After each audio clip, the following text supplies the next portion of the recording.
Soy Alberto Schneider y este es el espacio de opinión y análisis de la 4TV. En esta ocasión voy a continuar con el tema relacionado con el genocidio en Palestina, pero ahora desde hacer una revisión del documento presentado por la Relatora General para los Derechos Humanos en Palestina, Francesca Albanese, de origen italiano, quien ha sido una figura muy relevante en la exhibición y denuncia desde la propia Organización de las Naciones Unidas respecto a lo que ha estado sucediendo en Palestina desde hace muchos años, pero particularmente desde el 7 de octubre de 2023, cuando la resistencia palestina se levanta en contra de la ocupación ilegal por parte de Israel. Este documento fue presentado en el Consejo de Derechos Humanos de las Naciones Unidas el 16 de junio. En el periodo entre el 16 de junio y el 11 de julio, que fueron el 59 periodo ordinario de sesiones en la ONU, y lleva por título, creo que uno de los títulos más emblemáticos y más claridosos de cuanto se ha publicado en torno a Palestina.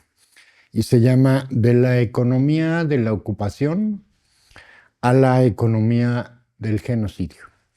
Y es el informe de la relatora especial sobre la situación de los derechos humanos en los territorios palestinos ocupados desde 1967.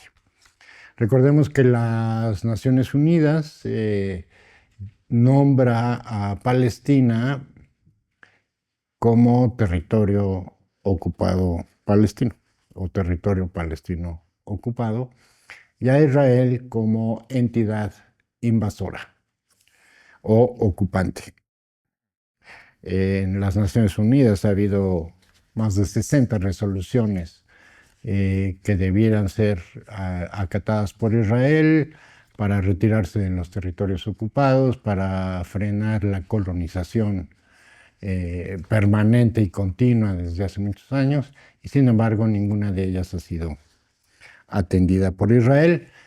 Finalmente no hay, digamos, un poder transnacional o multinacional que pueda obligar a Israel a acatar este tipo de resoluciones. El único poder sería Estados Unidos, la OTAN, alguna cosa así, pero obviamente pues eso no va a suceder. El documento básicamente son 4 partes.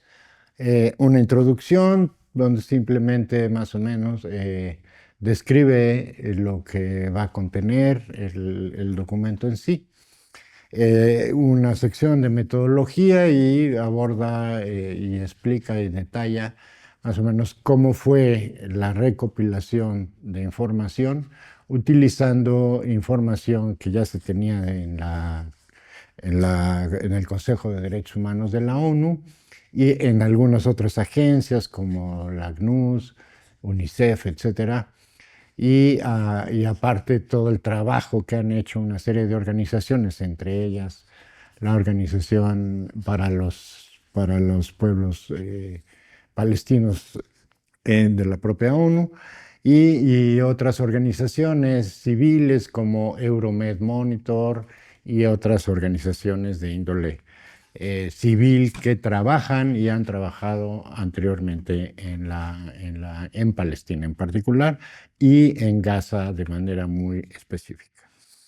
Luego viene la parte, digamos, el contexto legal, que justamente describe por qué y cómo no solo son sujetos de responsabilidades penales incluso, gobiernos, funcionarios y autoridades que promueven un genocidio, sino también empresas, empresarios y funcionarios de esas empresas que a sabiendas y deliberadamente contribuyen y participan en diferentes ámbitos de la vida en Palestina para llevar a cabo este proceso de genocidio continuado prácticamente desde el origen de Israel en 1948, pero que después de 1967 y sobre todo de octubre de 2023 ha sido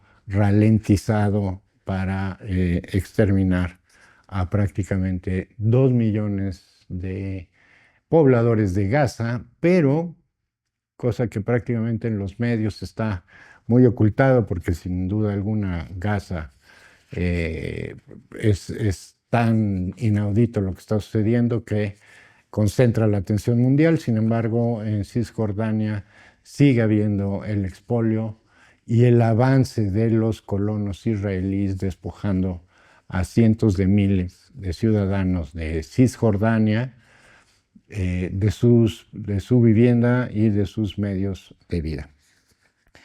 Finalmente, entonces, en este contexto legal, determina más o menos cuáles son los fundamentos jurídicos mediante los cuales se pueden, de orden internacional, mediante los cuales se puede llamar a cuentas a corporaciones y empresarios por su participación directa en el genocidio palestino.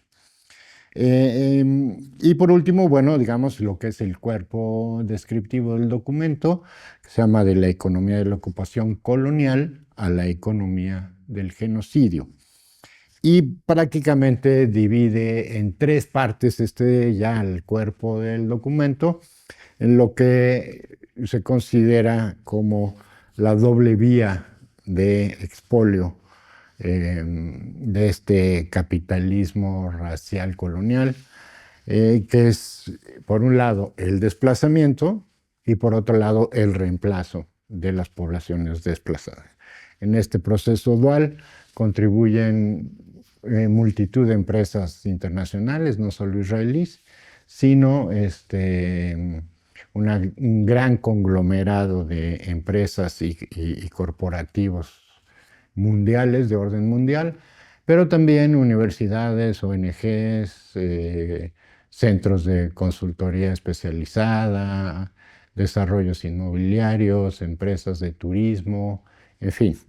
Entonces, en lo que sigue, voy a hacer un rápido repaso de algunos de los puntos más destacados de este documento, que viene acompañado aparte de un anexo también bastante extenso, con ya una serie de referencias, toda la documentación y las ligas a los documentos que que han sido consultados para elaborar este documento.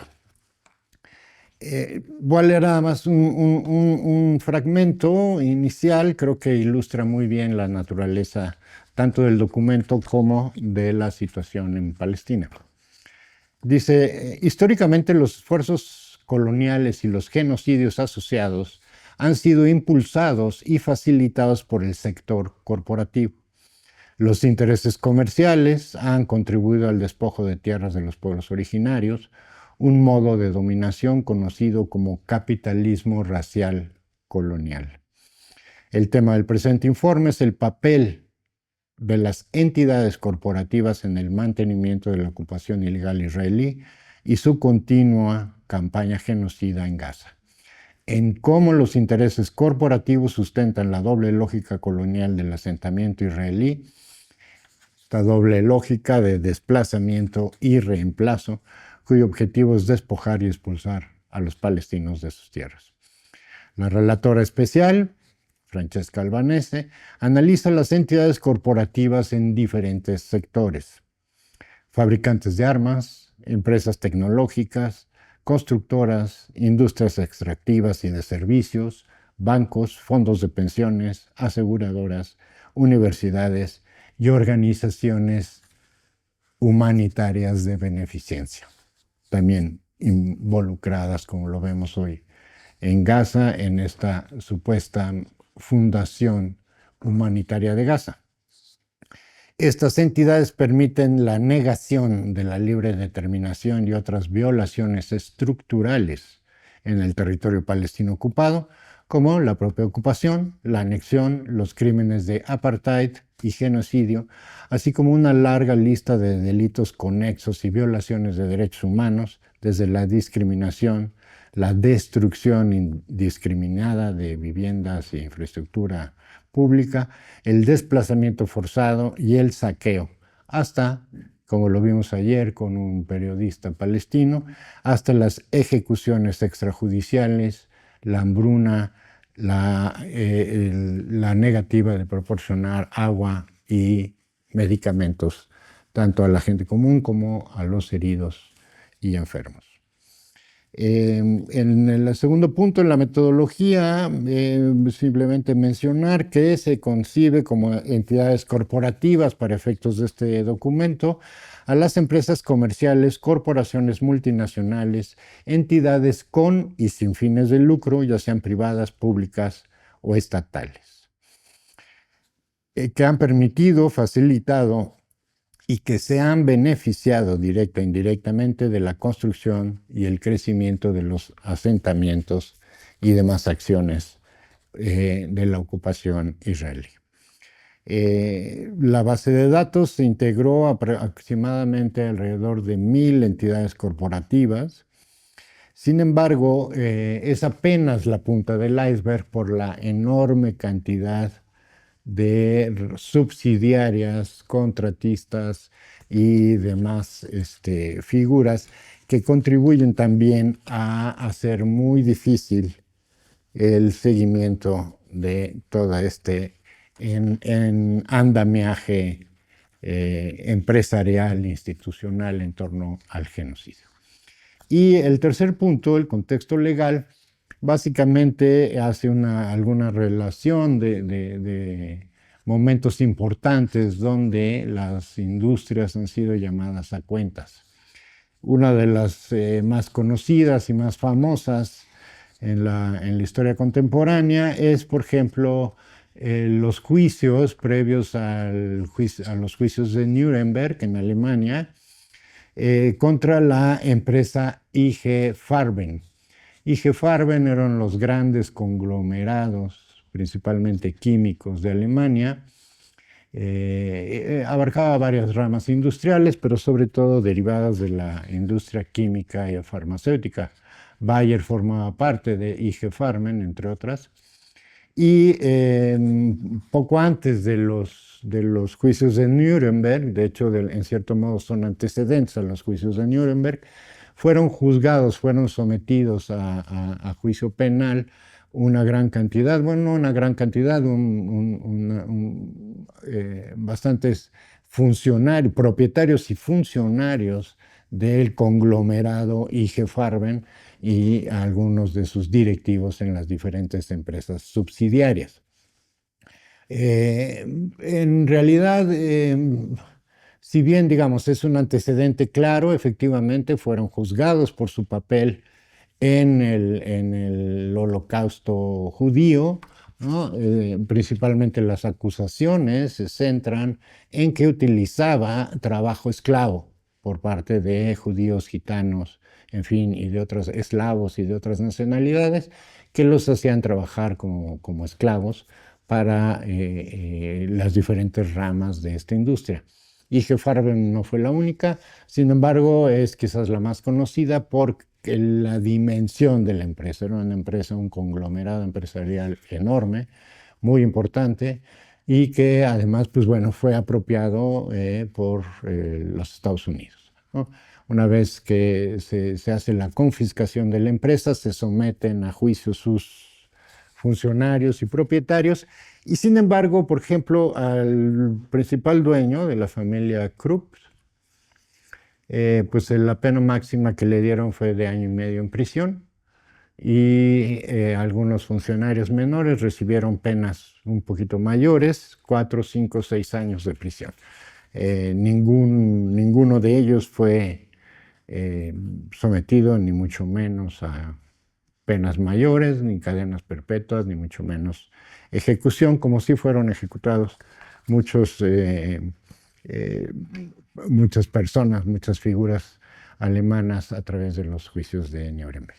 Otro de las referencias importantes y que también sientan precedentes para esta acción por parte de la relatora especial de las Naciones Unidas, es cuando la lucha contra el apartheid en Sudáfrica, también un gran número de empresas en Sudáfrica y transnacionales involucradas con ellas fueron también sometidas a diversos procesos jurídicos para determinar su responsabilidad en diferentes situaciones y momentos de la vida de apartheid en Sudáfrica.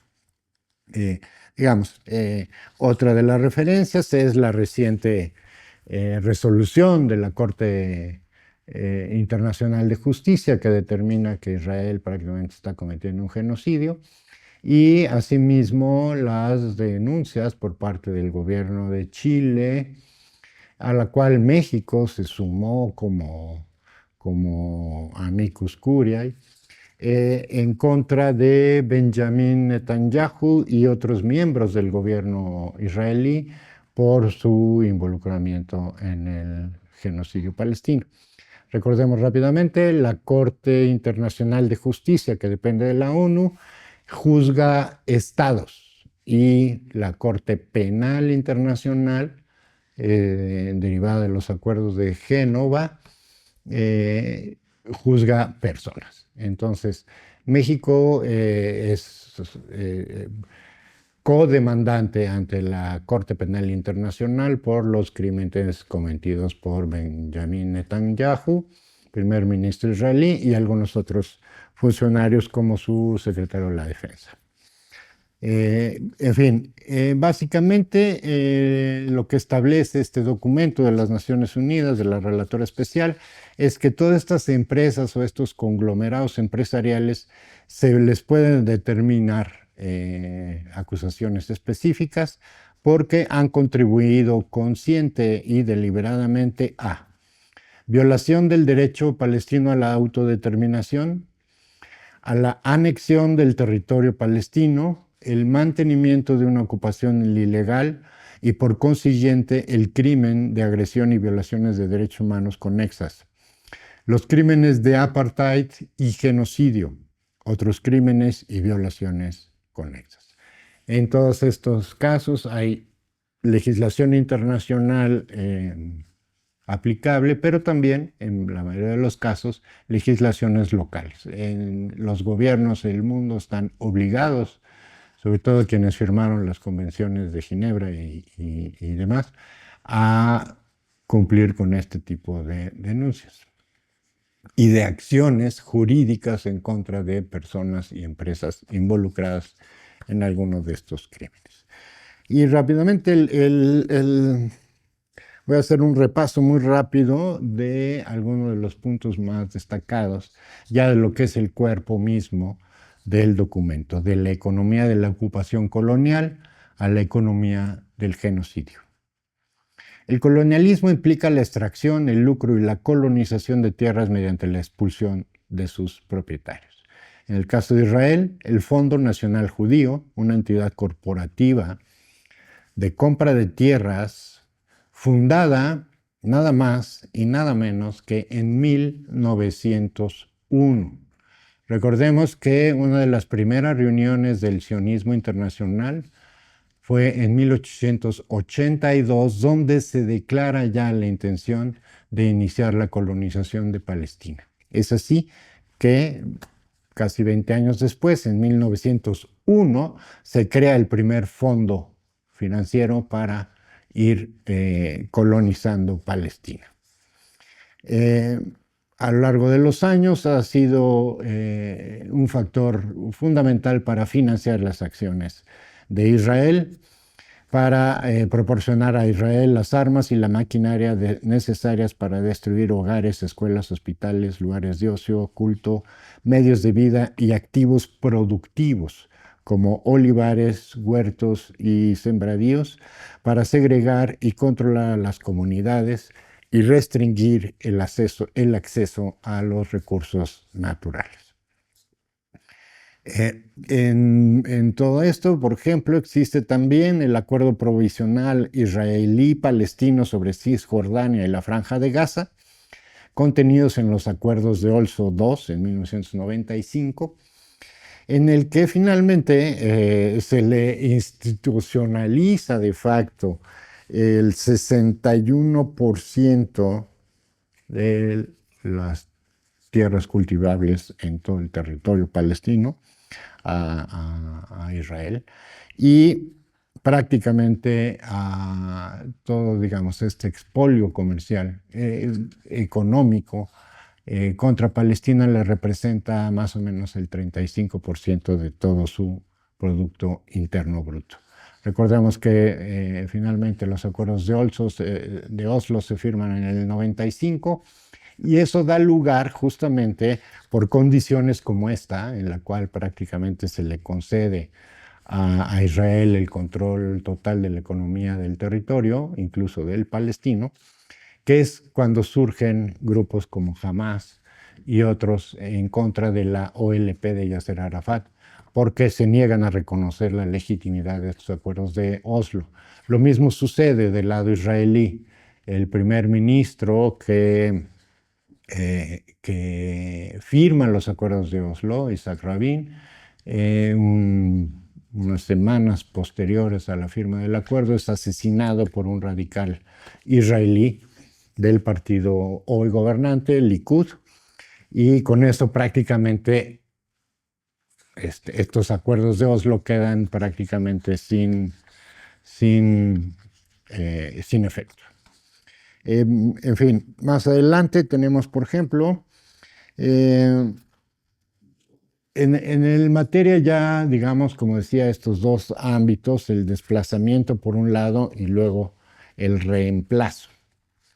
Desde octubre de 2023, para no irse más para atrás, ¿no? Recordemos nada más que en el 1948, durante la Nakba palestina, fueron desplazados, desapoderados de sus viviendas y de sus casas y de sus territorios, entre 750 y un millón, entre 750,000 y 1 millón de palestinos fueron desplazados hacia el desierto, básicamente, ¿no?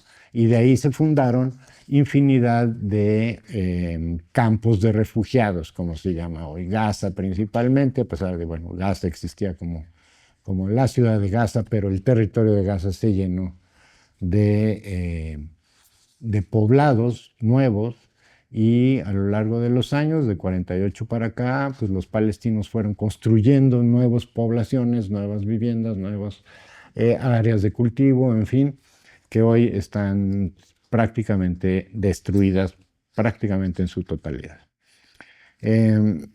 Rápidamente, veamos.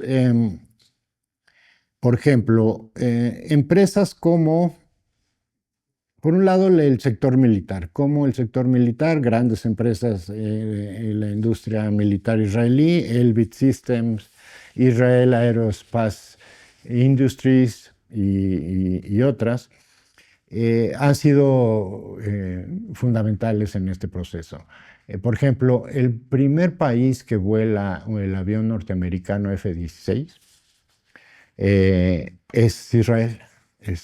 Israel es el que lo prueba, el avión norteamericano F-16, y lo mismo pasa con el avión de combate mucho más moderno, el F-35, producido por Lockheed Martin, y al que se le suma nada más en el suministro de armas y diferentes insumos, son más de 1,650 empresas de todo el mundo que le proporcionan desde partes, refacciones y demás componentes para la industria militar israelí.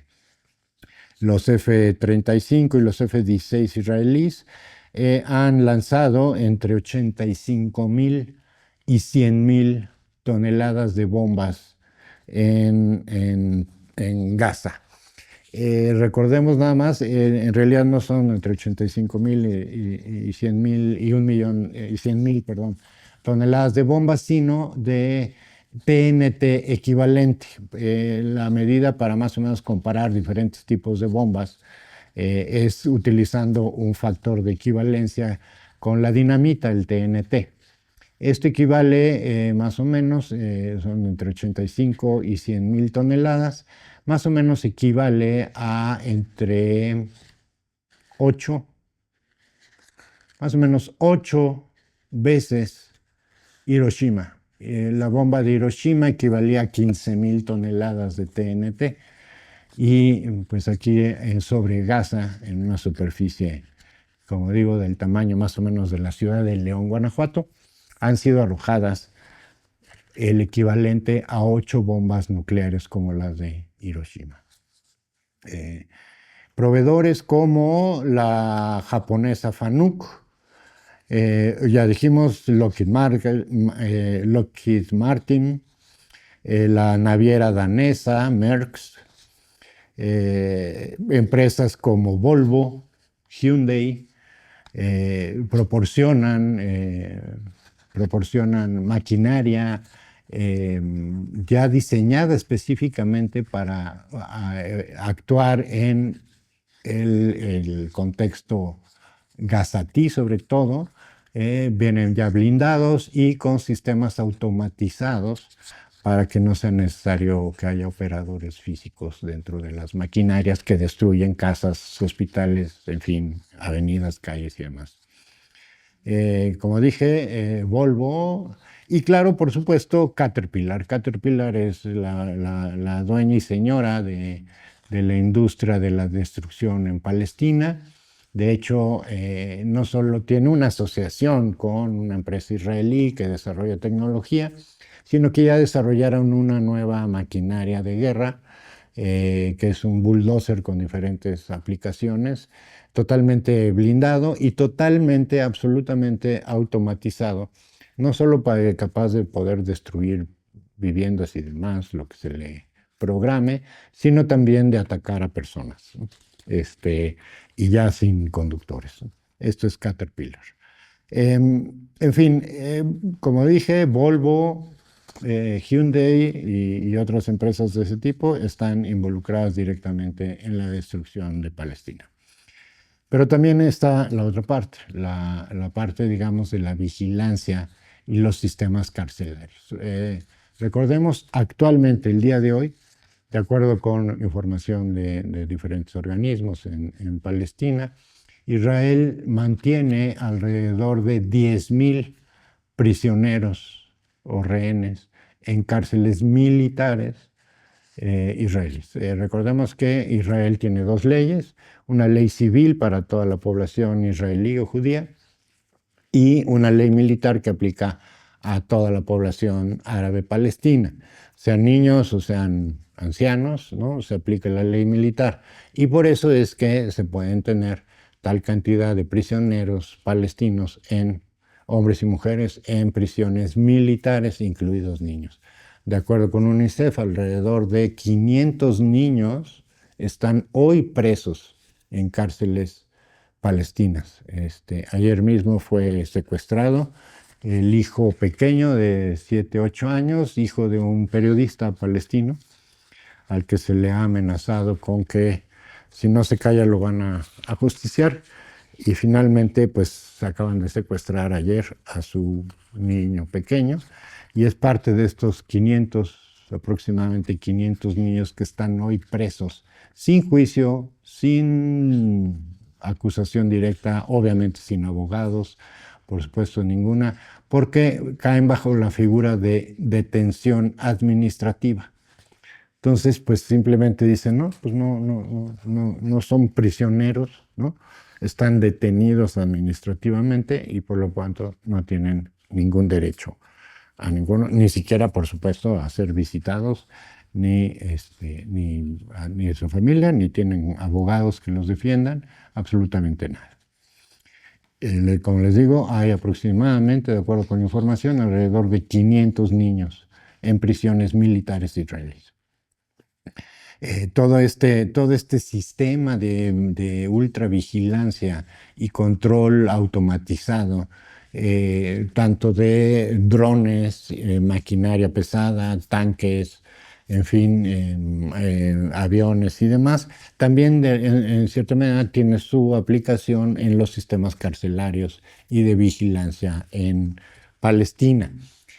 Prácticamente las empresas, por ejemplo, el grupo NSO, ¿no?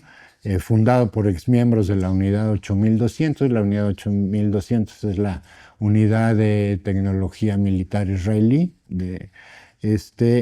que fueron los creadores, nada más y nada menos, del programa Pegasus. Es utilizado para la identificación de blancos palestinos, que junto con otras aplicaciones de inteligencia artificial y demás, y de automatización de armas, ¿no? Pueden, digamos, determinar blancos muy específicos en medio de un conglomerado de miles de personas, ¿no? Por su capacidad de identificar los rasgos faciales y corporales de las personas. Esto lo desarrollan los mismos desarrolladores que desarrollaron Pegasus, que en México sabemos que es utilizado y fue utilizado por Genaro García Luna y su gente, y seguramente sigue en manos de algunas personas vinculadas con esa gente. Y recordemos que en el caso de Israel Vallarta, una de las figuras fundamentales en el caso es una persona presuntamente y casi con toda seguridad un agente o ex agente del Mossad, el señor Margolis, involucrado también con empresas vinculadas a desarrollos generados por el grupo NSO, que es, como dije, el creador de Pegasus. IBM, por ejemplo, opera en Israel desde 1972, entrena personal militar y de inteligencia y ha desarrollado también, sobre todo, los sistemas de identificación para la Autoridad de Población e Inmigración israelí, que es justamente la oficina encargada de diseñar, digamos, la estrategia ya de incursión operativa sobre los territorios, sobre todo en la parte de Cisjordania, que nunca está de más señalarlo, no existe ahí en Cisjordania, no hay Hamás. Hamás es un grupo político militar de resistencia que existe solamente en Gaza. Y aún así, Israel sigue avanzando y tomando pueblos y expulsando palestinos de Cisjordania. Gracias a IBM, pero también gracias a Hewlett Packard, por ejemplo, que particularmente Hewlett Packard proporciona sistemas tecnológicos para toda su red de cárceles militares en el territorio israelí. Microsoft, indudablemente, está involucrado. Y, por ejemplo, Alphabet Inc., o sea, las propietarias de Google y Amazon, ¿no? Tienen un contrato actualmente de $1.200 millones para el desarrollo de tecnología militar de precisión.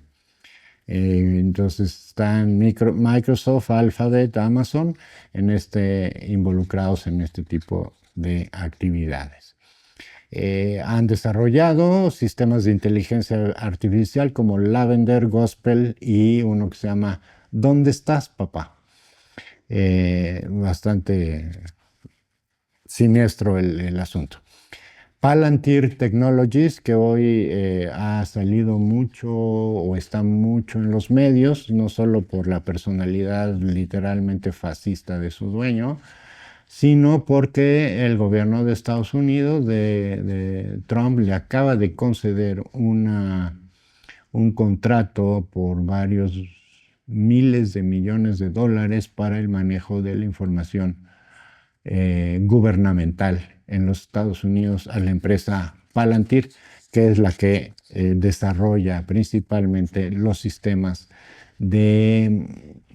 pues literalmente sistemas de asesinato selectivo automatizado. En fin, tenemos, básicamente hay infinidad, como les digo, nada más en el ámbito militar o vinculado con el ámbito militar. El documento habla de 1.650 empresas y conglomerados. Pero están las que se refieren o empresas civiles. Como ya dije, fabricantes como Caterpillar, ¿no? Que se dedican a la destrucción de de las viviendas y de los pueblos palestinos. Hyundai, como dije, Volvo y demás, pero también participan en la otra parte, que es el reemplazo. El reemplazo implica no solo la demolición de todo, sino la reconstrucción, la extracción de materiales para la construcción.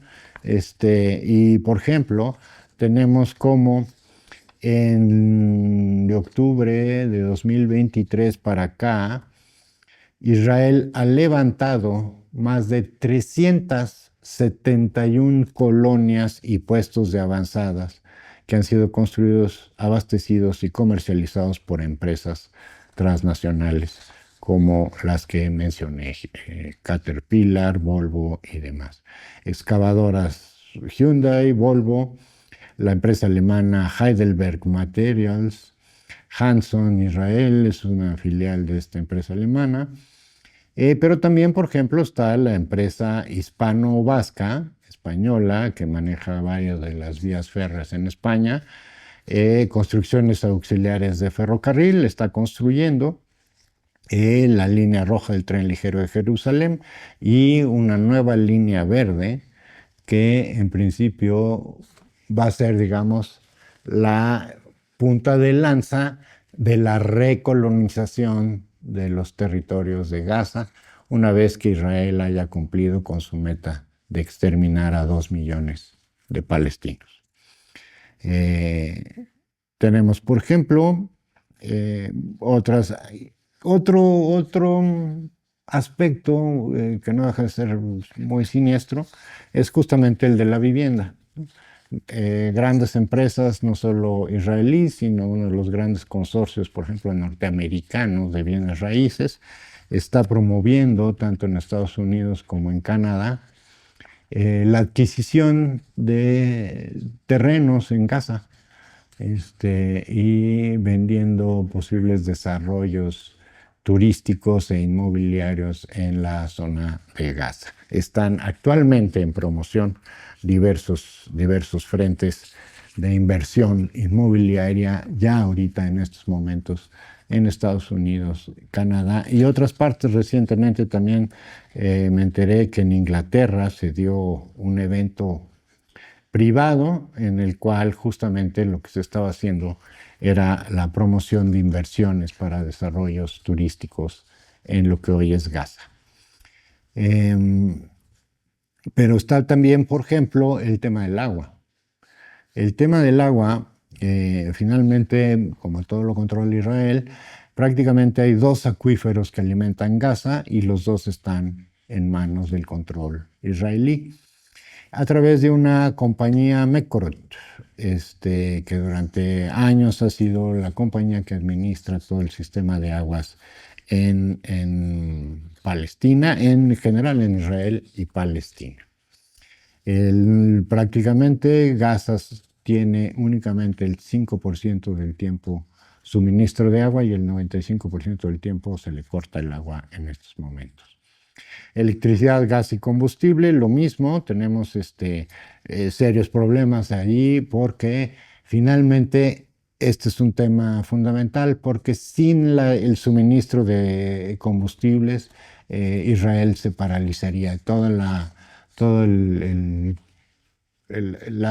fuerza militar y económica de Israel está sustentada en la provisión suficiente de combustibles de diferentes tipos. Entonces, por ejemplo, Colombia le proporciona el 60% de todas las necesidades de carbón.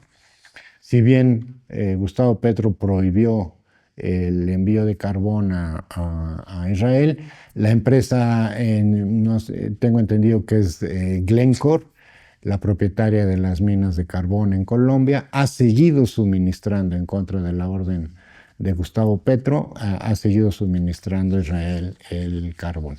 El 60% del carbón en Israel proviene de Colombia. Ahí están involucradas grandes de las empresas petroleras, Chevron, la francesa, British Petroleum, Shell, etc. Y particularmente hay un tema que voy a nada más mencionar rápidamente, el tema de la agroindustria, es decir, de los alimentos. Son varias empresas internacionales las que explotan las tierras agrícolas en Israel, que a su vez trabajan coordinadamente con el ejército para ir desplazando, ir tomando las tierras productivas, ya sean cultivos de trigo, cebada y otras leguminosas, como el olivo, que es una de las producciones más importantes de Palestina, y han sido poco a poco desplazadas y sustituidas por empresas israelíes. Y hay una en particular muy importante, porque resulta que se llama Netafim, líder mundial en tecnología de riego por goteo. Ahora propiedad en un 80% de la empresa mexicana Orbia Advanced Corporation. Ha diseñado su tecnología agrícola en sintonía con los imperativos de expansión israelí. La tecnología le ha permitido la explotación intensiva del agua y la tierra en Cisjordania, agotando más aún los recursos naturales palestinos. En el Valle del Jordán, los sistemas de riego asistidos por Netafim han facilitado la expansión de los cultivos de Israel por encima de los territorios palestinos ocupados, y mientras que los agricultores palestinos, prácticamente el 93% de los agricultores palestinos han sido expulsados de sus tierras de cultivo y la posibilidad de cultivarlas. Y ya están siendo sustituidos por sistemas altamente tecnificados de sistemas agrícolas proporcionados por una empresa mexicana, que obviamente aquí no dice en el documento, pero esta empresa es la que, digamos, se crea una vez que la industria Mexichem es cerrada por sus fraudes con Fertimex y otros negocios turbios que el presidente Andrés Manuel López Obrador echó por tierra, y desapareció Mexichem y posteriormente fue creada a través de este nuevo nombre, aunque si bien su consejo de administración prácticamente no aparece nadie, cuando menos que parezca o que tenga alguna referencia como mexicano, salvo su representante legal, que aparte de ser economista y profesionista por el IPADE y por el TEC de Monterrey, entre sus acreditaciones asegura estar acreditado por la CIA, una referencia un poco curiosa en una empresa de desarrollo de tecnologías agrícolas. En fin, esto es todo por hoy, y es un panorama muy general, muy rápido sobre cómo las grandes industrias en el mundo, y no solo los grandes fondos financieros, sino una N cantidad de industrias, empresas, pero también, y aquí no lo abordé, pero viene bastante detallado en los anexos de este documento, cómo universidades y ONGs supuestamente humanitarias colaboran y trabajan con Israel con el único fin de despojar a los palestinos definitivamente de sus tierras. Muchas gracias, es todo por hoy.